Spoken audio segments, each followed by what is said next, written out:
Alrighty, I'm back. And as I spoke earlier about the last video about narcissism, I was speaking about my father, both of my parents being narcissists, and my father being on the pedophiliac spectrum of narcissism, pedophiliac spectrum of narcissism, and how he has gotten away for years for his violation of young women under the age of 18, and how he was able to amass 24 of human beings. So he has a plethora of children. From my understanding, about 23 children. But that pedophiliac part of it, I'm just like, what? How could you come up with this? So part of his narcissism is associated with pedophilia. Yeah. So lucky for me, I didn't have to live with this guy. Thank you, Jesus.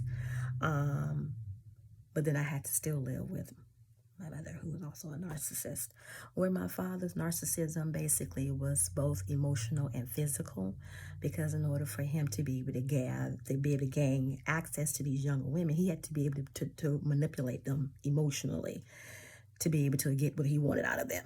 And he was obviously very good at it. And so for mother, her narcissism is not easily recognizable. This is when you come into the whole covert narcissism. Now, my father was an outright overt narcissist. So he outright, publicly, knowingly was committing pedophiliac actions against young women, impregnating them, and in most cases abandoning them afterwards. That is the classic type of pedophiliac narcissist, is to get a hold of these children, enjoy themselves, illegally might I add, and then after they're done with them, they discard them. That is outright, overt, clearly narcissism. And he did it for years, amassing 24 children in the process. Oh my God. So luckily for me, I didn't have to grow up with this guy. I just saw him occasionally. And my last straw with him was that I realized that I would never be interested in seeing him again as long as I live. I'm 50 years old now, but when I realized that he was not the human being that I imagined him to be, and he did something that made that quite clear, that I need to keep a distance from him. I was about 46, about 4 years ago. No, maybe 5 years ago, when I came to this revelation that I had to get rid of my fantasy. Like I mentioned in the last video, you have to get rid of your fantasy about these people, because we have a pre-programmed fantasy about who we want them to be. But then reality teaches us who they really are, okay? And so he did something when I last saw him about 5.5, 6 years ago. I went to go visit him. I'm all on some daughter-dad stuff, some genuine, wholesome thinking about this man. I'm thinking of him in a wholesome fashion of father being happy to see me, and, oh, daddy, it's so good to see you again. Even though I didn't grow up in the household with you, I still have always thought about you and wanted to be close to you and wanted to experience what it would be like to have a father who truly loved me and cared about me, who was happy to see me, who genuinely cared about me. Not realizing all these years that I lived outside of his life, that never got a card for birthday, Christmas, New Year's, nothing ever. Still hold on to this little fairy tale in your mind. And we do that with absent parents. We have a fairy tale in our minds about them. They're like a celebrity because they're such a mystery to us. However, as I did try to get a chance, get to know him as much as I could, this last time I went to go visit him, made it quite clear that he wasn't the guy in my mind. He wasn't that guy, okay? And I got out of he didn't know who I was. I got out of my car because we never had a relationship with one another. I would see him sparingly here or there throughout the 50 years that I've been living. I would only see him every blue moon. You know what I'm saying? Usually during a holiday season, when I went to visit other family members who live in the same city that he lived in. Then I think, oh, my dad, maybe I go by and see my dad. This happened from at the time I was a little girl all the way up. You know, would go by, I'm going to go by my dad's house. You know, no real relationship. He's just a guy who I've always been curious about and occasionally went to go lay my eyes on him. Oh, hi, type of deal. And so, no relationship still, just a hug and, hey, it's good to see you. You're getting so big. Oh, look at you, you're getting grown now. How old are you now?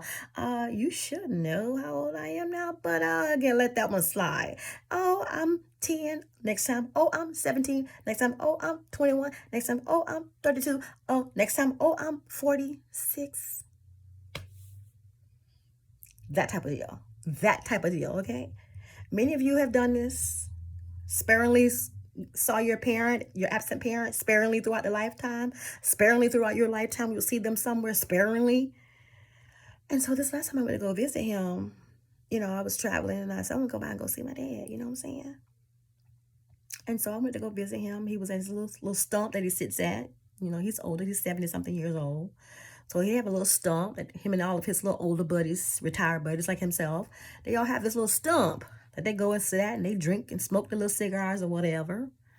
And so I pull up in my beautiful, cute little Mustang and I get out of the car. You know, I'm 40-something years old, but I look like I'm doggone near 20-something in them jeans and looking cute, hair looking nothing like this. Okay, so I get out of the car and I'm like, oh, there you go. Once again, the whole celebrity thought process is about the absent parent, okay? Get out of the car and I'm like, Dad, is that you over there? And he looking like, who is you? Such a shame. It's a shame. He looked like, huh? Who, me? Who is you? Because it would be 5, 10, 15, 20 years before I see this guy, you know, occasionally.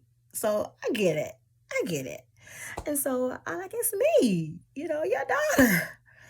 Not realizing Negro, you know, he got like about a half a dozen daughters.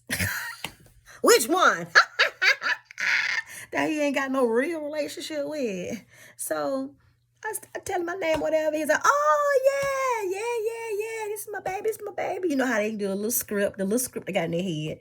And so his little buddies was looking at me like, who is that? You know, I'm a thick chick. And so they were like, oh, that's your daughter? Wow. And so he comes over, he picked me up and like he acting like he really genuinely happy to see me. So he picked me up and everything and held me close to him, the whole little fairy tale thing. And so I'm like, oh, this fairy tale, I'm liking this. It's actually fitting some of what I had in my head about this guy, you know? And so I'm like feeling this sweet thing of, wow, he picked me up. Oh, he really happy to see me. He picked me up, he held me, and then he started holding me too doggone long. I'm thinking, wait a minute, nigga, put me down.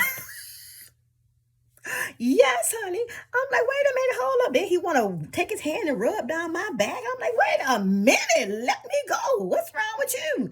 And then he gonna turn me around, so let me see. And then I turned around, me looking at my butt. I'm like, oh my God, let me get away from this food. Totally realizing at that moment, chick, this dude is a pedophile. He's a sexual deviant. You know what I'm saying? Get the heck up out of here. Now your little fantasy has been crashed and crushed. Good. Because you're not going to be in fantasy land about this nigga no more. Excuse my expression, this nigga no more. This the real nigga you looking at right now, honey. The one who just pick you up and squeeze your breast against his chest and then slid his hand down your back and then want you to turn around and look at your booty. That nigga. Don't come back over here and talk to. I clearly heard a spirit of God say, don't come back over here talking to the fool no more. He full of demons. Don't come over here no more. He is not the guy in your head. Hello, somebody. He ain't the guy now. Wake up. Look at him trying to basically exploit you in front of his friends. He want his friends to look at your body as points about to him. Said, "This is my daughter." Ooh, it was blurred lines though. See, that's how covert, and then he was being basically overt and covert. Hello, sneaky and outwardly, sneaky and blatant at the same time. How can you be both sneaky and blatant? But he was being both covert and overt at the same mother effing time. Yes, he was. He was trying to give me what I want. Oh, I'm gonna hug you all right, but I'm gonna push you and feel your breast at the same time. Lord help us, Jesus. That's covert, overt, all mixed in. That's how sick and twisted and clever and sneaky a god doggone narcissist can be. Period. Period. They dealing with some heavy, manipulative, creepy ass demons. Period. So I'm like, okay, wow. Heartbreak. My little dream was just crushed at that moment.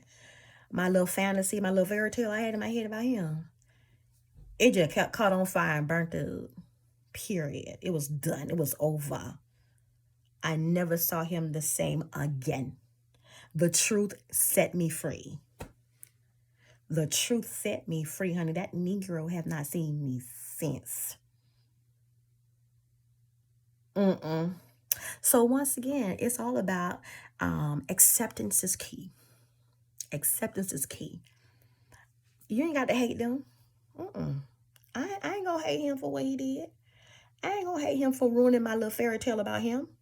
He was better off with the fairy tale that I had, the fairy tale image that I had of him.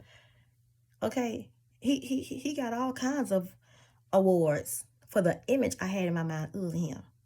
But the moment reality kicked in, all that just went away. I ain't got to be mad at him. We ain't got to hold no type of grudge or anger because they have crushed and crashed our dream, our vision of him. You know, acceptance is key. Accept it. I had to accept it. And I'm good. I don't have to think about him anymore. Period. Because even God don't want me in the enemy's camp. Even God don't want me around him. No.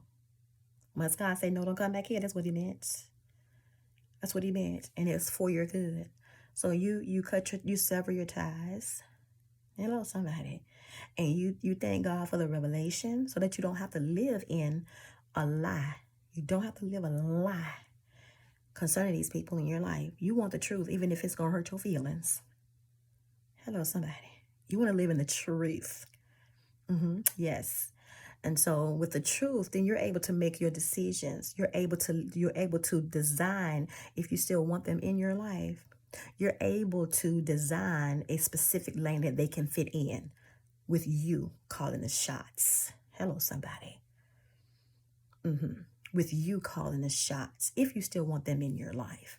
But only the truth about them will help you create that particular limitation and broadness and boundaries that they will have to live up to in order to be in your life. Yes, it's okay. Because if you're a person like me who's spiritually sound and who's aware of what the Word of God says about parents, because we want to be pleasing in the eyesight of God. Yes, we do. But at the same time, God don't want you to be no fool. Okay. He don't want you to be no fool. He don't want you to be putting yourself out there and let yourself get hurt. He wants you to protect yourself now. Yes, he do. And protecting yourself includes being out of denial and into reality about what you are up against here, what you're dealing with here. Hello, somebody. And carry yourself accordingly to the revelation that you now have about them. That's all good.